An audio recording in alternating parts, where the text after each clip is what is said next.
نحمده ونصلي على رسوله الكريم اما بعد فاعوذ باللہ من الشیطان الرجیم بسم اللہ الرحمن الرحیم۔ اللہ تعالیٰ قرآن پاک میں ارشاد فرماتے ہیں وَلَقَدْ آتَيْنَا لُقْمَانَ الْحِكْمَةَ أَنِ اشْكُرْ لِلَّهِ۔ اللہ تعالیٰ قرآن میں ذکر فرماتے ہیں لقمان علیہ السلام کا، اور لقمان علیہ السلام کون تھے اس کے اوپر آج بات کرنے کا ارادہ ہے۔ لقمان علیہ السلام، ان کے بارے میں دو اقوال آتے ہیں۔ ایک قول ان کے بارے میں یہ آتا ہے کہ لقمان علیہ السلام یہ اللہ کے کوئی رسول تھے اور ان کو اللہ تعالیٰ نے بہت زیادہ حکمت عطا فرمائی تھی، لیکن جو ان کے بارے میں محققین علماء نے لکھا ہے اور جو راجح قول ہے وہ یہ ہے کہ لقمان علیہ السلام جو ہیں وہ رسول نہیں تھے، اللہ کے پیغمبر نہیں تھے، بلکہ لقمان علیہ السلام کو اللہ تبارک و تعالی نے اپنی طرف سے حکمت عطا فرمائی تھی، دانائی عطا فرمائی تھی۔ یہ حکمت جو ہے اس کی ٹرمینالوجی بھی سمجھ لیں، حکمت جو ہے اس سے مراد یہ جو دارو دوا ہوتی ہے، یہ اس کے بارے میں نہیں آتا کہ یہ جو لوگوں کے عام فزیکل مسائل ہیں ان کو حل کرنے کے لیے جو میڈیسن ہوتی ہے اس کا علم ان کو دیا گیا تھا، بلکہ یہ حکمت یہ تھی کہ یہ چیز کو صحیح سمجھ جاتے تھے، جو سچویشن ہوتی تھی، حالات ہوتے تھے، ان کو سمجھ جایا کرتے تھے اور ان کے مطابق اچھے فیصلے کیا کرتے تھے۔ ایک واقعہ آتا ہے کہ سن 18 ہجری کے اندر تقریباً ایک کتبہ جو ہے وہ ملا، اور اس کے بارے میں ان کے اوپر اس کتبہ جو تھا وہ پتھر کا کتبہ تھا، اور اس کے اوپر کھود کے لکھا گیا تھا، اور اس کے اوپر جس شخص کا ذکر ہے وہ غالباً لقمان علیہ السلام کا ہی آتا ہے، اور وہ ذکر کیا تھا کہ ایک بادشاہ ہمارے اندر سے گزرا ہے، اور یہ جو بادشاہ تھا یہ بہت دانائی کے فیصلے کیا کرتا تھا، اور اس کے دانائی کے فیصلے جو ہیں وہ ایک کتاب میں لکھے جاتے تھے۔ تو یہ لقمان علیہ السلام جو تھے یہ کوئی نبی یا رسول نہیں تھے، ان کو اللہ تعالیٰ نے اپنی طرف سے دانائی، حکمت، عقل عطا فرمائی تھی، حلم اور حکمت عطا فرمائی تھی۔ اور یہ جو لقمان علیہ السلام تھے، پھر ان کا ذکر، ان کی نصیحتوں کا ذکر اللہ تعالیٰ نے قرآن میں بھی فرمایا۔ اچھا، پھر لقمان علیہ السلام کے بارے میں کہ یہ کون تھے، کس وقت میں گزرے، تو یہ تقریباً 3000 قبل مسیح کا وقت بتاتے ہیں کہ اس میں ان کا گزر ہوا ہے۔ اور یہ کون تھے؟ ایک روایت آتی ہے کہ یہ ایک غلام تھے یا ایک حبشی تھے، اور بہت چھوٹا قد تھا اور سانولا رنگ تھا، بلکہ کالا رنگ تھا، اور موٹے موٹے ان کے ہونٹ تھے، لیکن کیونکہ اللہ تعالیٰ نے ان کو دانائی عطا فرمائی تھی، ان کو حکمت عطا فرمائی تھی، تو ان کے اتنے چرچے ہو گئے کہ سارا جو عرب تھا وہ ان کی باتوں کا وہ قائل ہو گیا تھا۔ لیکن جو راجح قول ہے، جو محققین نے لکھا ہے، وہ یہ لکھا ہے کہ لقمان علیہ السلام جو تھے یہ عربی نسل تھے، ان کے بھائی بادشاہ تھے، بھائی کے مرنے کے بعد ان کو بادشاہت مل گئی، لیکن اللہ تعالیٰ کو صرف ان کو بادشاہت کی نعمت سے نوازنا منظور نہیں تھا، بلکہ اللہ تعالیٰ نے یہ فیصلہ بھی کیا کہ ان کو حکمت عطا فرمائی جائے گی، ان کو حالات کی سمجھ بوجھ کے مطابق صحیح فیصلہ کرنے کی ایک کوالٹی، ایک خصوصیت عطا کی جائے گی۔ تو یہ لقمان علیہ السلام یہ ایک وقت کے بادشاہ تھے، اور یہی جو ان کے بارے میں ہسٹورینز بھی لکھتے ہیں، مورخین بھی لکھتے ہیں، ان سے بھی یہی بات ظاہر ہوتی ہے کہ یہ ایک بڑے آدمی تھے۔ اور پھر عربوں کے اندر ان کے بڑے چرچے تھے، ان کی جو حکمت کی باتیں تھیں وہ جہاں لکھی جاتی تھیں، جس کتاب میں یا جس رجسٹر میں وہ باتیں لکھی جاتی تھیں وہ عرب تک پہنچا تھا، اور عرب کے اندر ان کے جو پوئٹس ہوتے تھے وہ بہت اس کا ذکر کیا کرتے تھے، ان کی جو حکمت بھری باتیں ہوتی تھیں، عرب کے جو دانشور ہوتے تھے اور جو یہ پوئٹس ہوتے تھے وہ اس کا بہت ذکر کیا کرتے تھے، اور ان کی باتوں کو اکثر جگہ کوٹ کیا کرتے تھے۔ اور ایک زمانے میں تو یہ ہوتا تھا کہ یہ اللہ کے نبی صلی اللہ علیہ وسلم سے بھی کمپیریزن میں ان کو پیش کر دیا کرتے تھے کہ یہ ہمارے پاس جو ہے حکمت کی باتیں ہمارے پاس پہلے بھی آ چکی ہیں۔ تو ان کا ذکر جو قرآن میں آیا، اللہ تبارک و تعالیٰ نے اس لیے لائے کہ لقمان علیہ السلام جو ہیں وہ اللہ کے بندے تھے، ان کو اللہ نے حکمت عطا فرمائی تھی، اور جو وہ باتیں کرتے تھے وہ بھی باتیں وہی تھیں جو اللہ کے نبی صلی اللہ علیہ وسلم کم و بیش آج باتیں کر رہے ہیں، یعنی ان کی باتیں بھی یہی تھیں کہ شرک سے پاک ہو اور بھلائی کے کام کرو۔ بہرحال لقمان علیہ السلام جو ہیں ان کو اللہ تبارک و تعالیٰ نے حکمت عطا فرمائی تھی۔ لقمان علیہ السلام کے بارے میں ایک بات اور بھی آتی ہے کہ قرآن کریم کے اندر ان کی کچھ واقعات جو ہیں، ان کے کچھ نصائح جو ہیں، ان کی کچھ نصیحتیں جو ہیں وہ ذکر کی گئی ہیں، اور ان میں خاص نصیحتیں یہ ہیں کہ لوگوں کے ساتھ اچھا سلوک کرنا چاہیے، حسن سلوک کے ساتھ لوگوں سے پیش آنا چاہیے، اور ایک بات کہ زمین پر اکڑ کے نہیں چلنا چاہیے، کیونکہ اللہ تعالیٰ کو یہ اکڑ کے چلنا پسند نہیں۔ دوسری بات کہ وہ ہمیشہ رفتار میں میانہ روی رکھنی چاہیے، بہت آہستہ بہت تیز نہیں رہنا چاہیے، ایک میانہ روی کے ساتھ انسان کو اپنا ہر کام، ہر جو امر ہے وہ ایک میانہ روی کی رفتار کے ساتھ کرنا چاہیے، اور اسی طرح ہمیشہ آواز کو نرم رکھنا چاہیے، کیونکہ اللہ تعالیٰ کو اونچی آواز پسند نہیں ہے۔ یا قرآن میں ارشاد آتا ہے ان انکر الاصوات لصوت الحمیر، کہ جو بے شک گدھے کی آواز بہت ہی زیادہ ناپسندیدہ ہے، یعنی کہ جو اونچا اونچا بولنے والا ہے وہ اللہ تعالیٰ کو پسند نہیں ہے، اونچی آواز سے بولنے والا رب کو پسند نہیں ہے۔ تو لقمان علیہ السلام کے بارے میں یہ باتیں سننے کو ملتی ہیں۔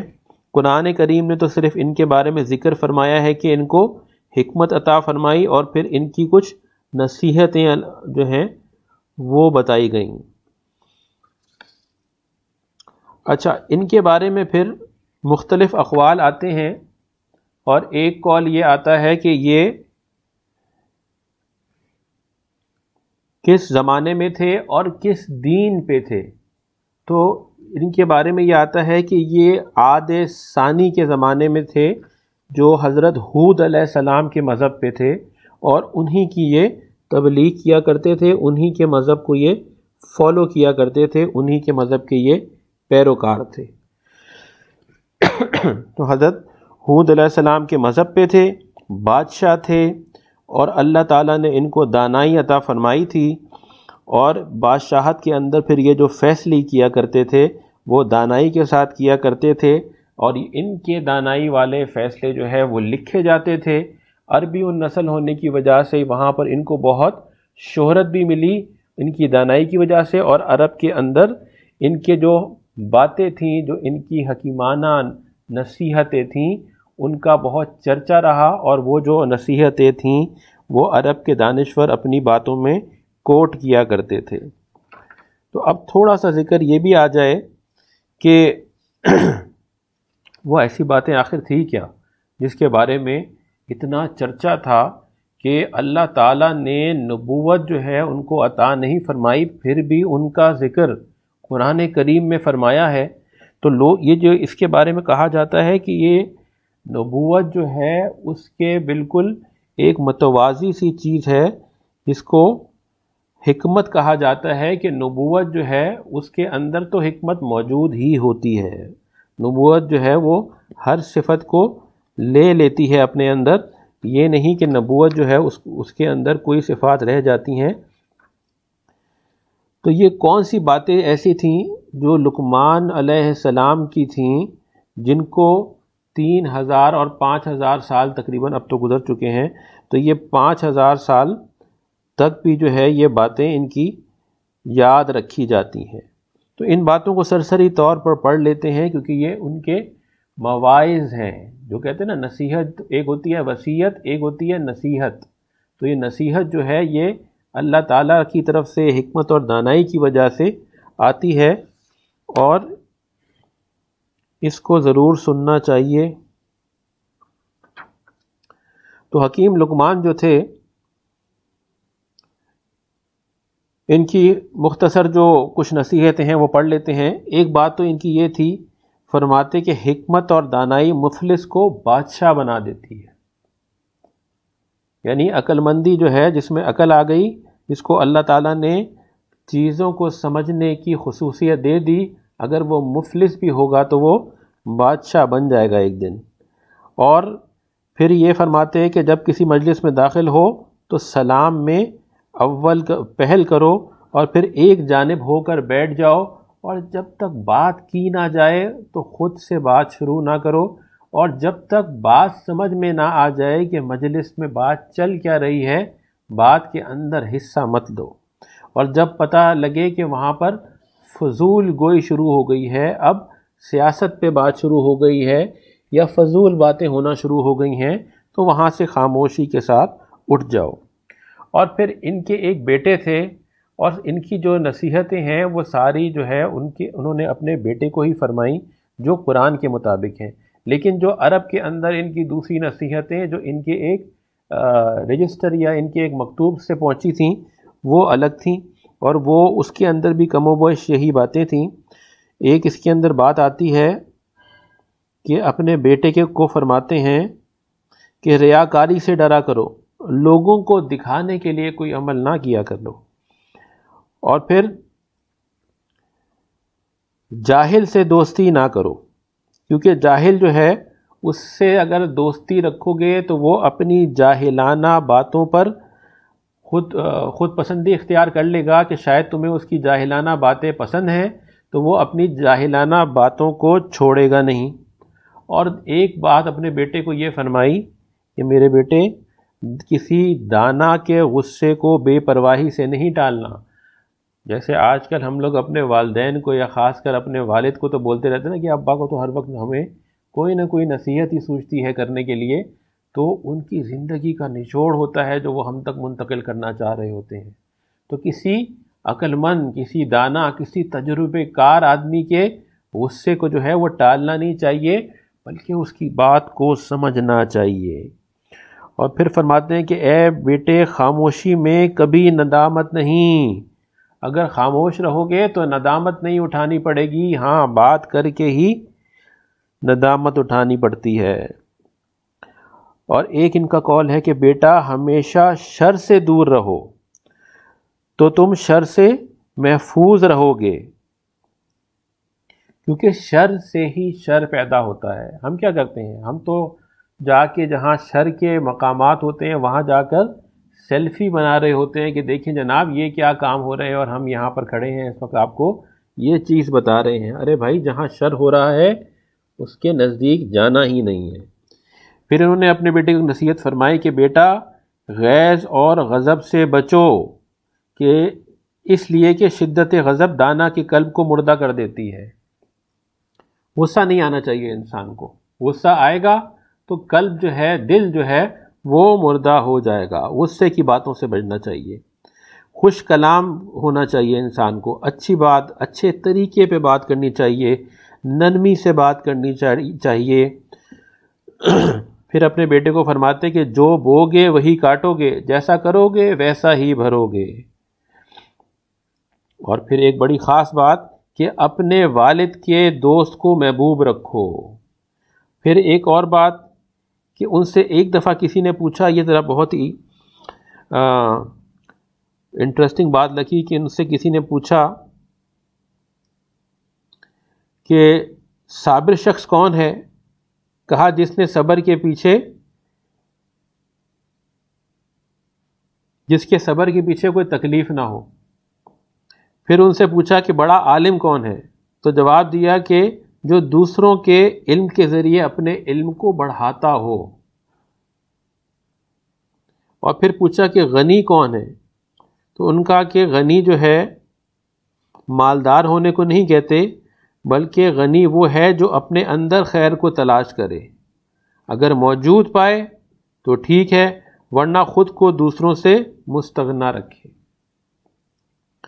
تو یہ کچھ باتیں ہیں ان کی جو سمجھنے میں تھوڑی سی شاید مشکل لگ رہی ہوں الفاظ کے حساب سے، لیکن یہ دانائی کی باتیں تھیں. یہ عرب کے اندر وہ جو عرب تھے جن کو ہم جاہل کہتے تھے، جاہل عرب تھے، ان کے اندر یہ باتیں جو تھیں حکمت والی یہ مشہور تھی. پھر کسی نے ان سے دریافت فرمایا کہ بدترین انسان کون ہے؟ تو یہ اللہ تعالیٰ کی طرف سے دی ہوئی جو دانائی تھی اس سے انہوں نے جواب دیا کہ جو بدترین شخص وہ ہے جو اس بات کی پرواہ نہ کرے کہ لوگ اس کو برائی کرتا ہوا دیکھ رہے ہیں اور برا سمجھ رہے ہیں. اگر آپ کو کوئی برائی کرتا ہوا دیکھ رہا ہے اور آپ اس کو اس چیز کو برا نہیں سمجھ رہے تو حقیقتاً آپ بدترین لوگوں میں سے ہیں. تو کم سے کم برائی اگر انسان بچ نہیں سکتا، کوئی ایسی عادت ہے تو کم سے کم لوگوں کے سامنے نہ کریں. اس کے دو ایفیکٹ ہوتے ہیں، ایک تو آپ خود گناہ کر رہے ہوتے ہیں، دوسرا گناہ کی تشہیر ہو رہی ہوتی ہے. اور پھر انہوں نے ایک بیٹے کو نصیحت کی کہ بیٹا تیرے دسترخوان پر ہمیشہ نیکوکار جو ہیں وہ جمع رہیں، اور اگر صلاح مشورہ کرنا ہو تو علماء سے صلاح مشورہ کرنا. یہ حکیم لقمان کے بارے میں تاریخ سے اور قرآن کریم کی کچھ آیات سے جو ہمیں ملتا ہے. سورہ لقمان میں ان کا ذکر سورہ آیات 12 سے 19 تک آتا ہے، اور اللہ تبارک و تعالیٰ بھی یہی فرماتے ہیں کہ جو لقمان علیہ السلام ہیں ان کی اصل تبلیغ یہ تھی کہ شرک نہیں کرو، کہ شرک جو ہے وہ بڑا ظلم ہے، اور لوگوں کے ساتھ اچھے پیش آؤ، اکڑ کے نہ چلو، اور اپنی آواز کو بلند نہ کرو، اونچی آواز میں چیخ چیخ کر بات نہ کرو، کہ اللہ تعالیٰ کو یہ انداز پسند نہیں ہے. تو یہ قرآن کے اندر لقمان علیہ السلام کا ذکر آتا ہے، اور باقی جو ان کا ذکر تاریخ کی کتابوں میں آیا وہ تھوڑا بہت ہم نے ذکر کر دیا. اللہ تعالیٰ ہمیں ان نصیحتوں کے مطابق زندگی کو بنانے کی توفیق عطا فرمائے اور ان نصیحتوں پر عمل کرنے والا بنائے. وآخر دعوانا ان الحمد للہ رب العالمین.